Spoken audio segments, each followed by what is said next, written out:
হচ্ছে সাকিব। সাকিব কেমন আছো? এই তো ভালো, তুমি? আরোহী ভালো আছে। আরোহী কে ও? তোমাকে বলছিলাম না আমার একটা বেস্ট ফ্রেন্ড আছে, ও হচ্ছে আমার বেস্ট ফ্রেন্ড শান্ত, আর হচ্ছে সাকিব। তুই একটু ওইদিকে গিয়ে দাঁড়া, ওর সাথে আমার একটা পার্সোনাল কথা আছে। কি কথা? এমন ন্যাকামি করতেছো কেন? দেখো আমি কিন্তু তোমার সব মনের কথা জানি, আর তুমিও আমার সব মনের কথা জানো, তো ভয় না করে সবকিছু বলে দাও। আজকে তোমাকে পুরো সাহস দিয়ে দিলাম। দেখো সাকিব, আমি জানি তুমি আমাকে পছন্দ করে ভালোবাসো, আর আমি তোমাকে পছন্দ করি ভালোবাসি। এতদিন আমাদের মধ্যে কিছু বলা হয় নাই, কিন্তু আমি চাই আজকে আমাদের সব কথা প্রকাশ হোক। দেখো আরোহী, তুমি যা বলছো তা হয় না। কেন হয় না সাকিব? তুমি কি আমাকে পছন্দ করো না? হ্যাঁ, আমি তোমাকে পছন্দ করি, এইটা ঠিক, কিন্তু সিরিফ একজন ভালো বন্ধু হিসাবে। আরোহী, আমার জরুরি একটা কাজ আছে, আমাকে এখনই যেতে হবে। তুমি শান্তকে নিয়ে বাড়ি চলে যাও, পরে কথা হবে।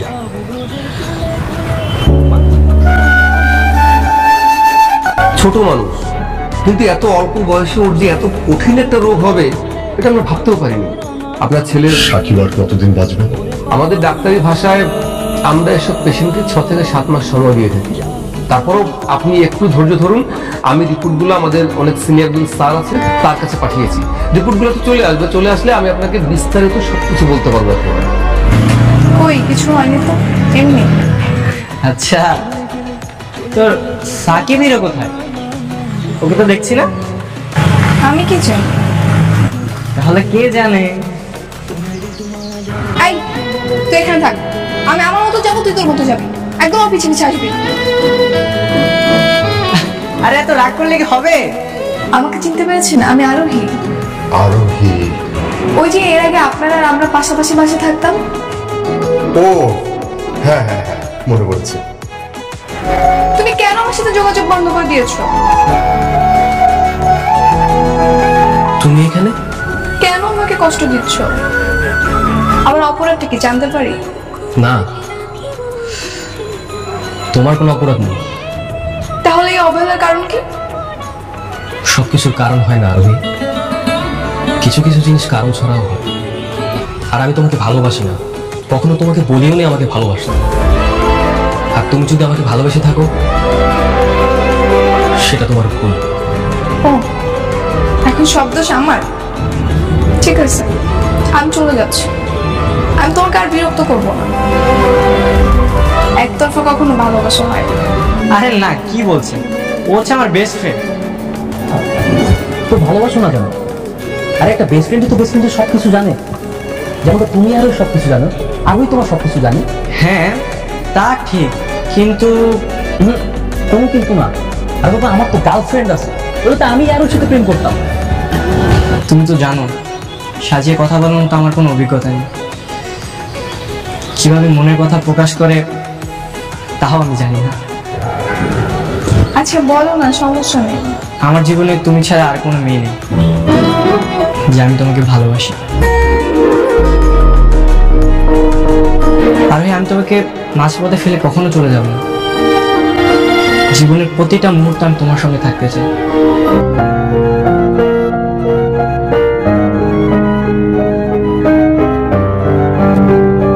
সুসংবাদ ডাক্তার সাহেব? কি সুসংবাদ? আপনার ছেলে, ওর ব্লাড ক্যান্সার হয়নি। এটা আমাদের ছোট্ট একটা মিস্টেক।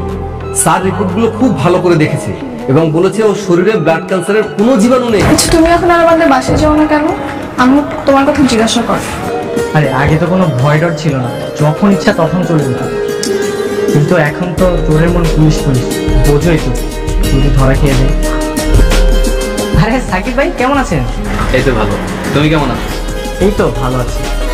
তো আপনাকে তো ইদানিং দেখা যাচ্ছে না। এদিকেই যাচ্ছিলাম, তোমাদেরকে দেখলাম তাই চলে আসলাম। তো আমাদের দুজনকে একসঙ্গে কেমন লাগছে? তোমাদের দুজনকে একদমই মানায় না।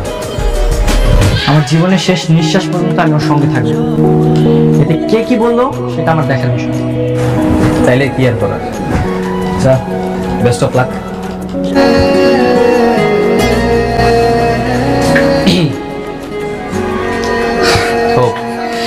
শান্ত আসছো? আমি তোমাকে সব কথা খুলে বলবো। I hope you understand. আমি আর আরোহী দুজনকে ভালোবাসতাম। আরোহী নিজেই আমাকে প্রপোজ করেছিল, কিন্তু আমি তা গ্রহণ করিনি। কেন? ভালোই যখন বাসতেন তাহলে গ্রহণ করেননি কেন? আমি যখন আমার অসুস্থতার কথা জানতে পারি, আমি ওকে রিজেক্ট করে দিই।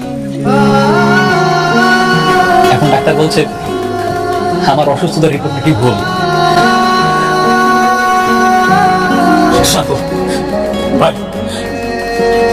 প্লিজ তুমি আমার কাছে ফিরিয়ে দাও। আমি আমার আরো ছাড়া বাঁচতে পারতেছি না ভাই, আমি থাকতে পারতেছি না ভাই।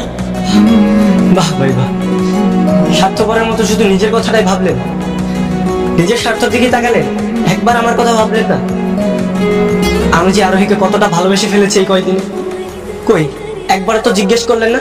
দেখেন, আমি যদি ওকে ছেড়ে দিতে চাই তাহলে আমরা তিনজনই অসুখী থাকি। আমি ওকে হারাবো, আমাদের বন্ধুত্ব নষ্ট হয়ে যাবে। একদিক থেকে আমি আমার জীবন সঙ্গীও পাবো না। আমি কি ভালো থাকতে পারবো বলেন? ঠিক আছে, পাইলাম না। এই নসিবে যখন নাই, কি করার? হ্যাঁ, থাকো, বেস্ট অফ লাক। আপনিও ভালো থাকবেন। ভেবেছিলাম ভালোবাসার মানুষটি অন্য কারো কাছে সুখী থাকলে হয়তো আমিও সুখী থাকবো, কিন্তু এখন ভালোবাসার মানুষটিকে অন্য কারোর সঙ্গে দেখে মনে হচ্ছে এর চেয়ে কষ্টকর কিছু পৃথিবীতে আর নেই।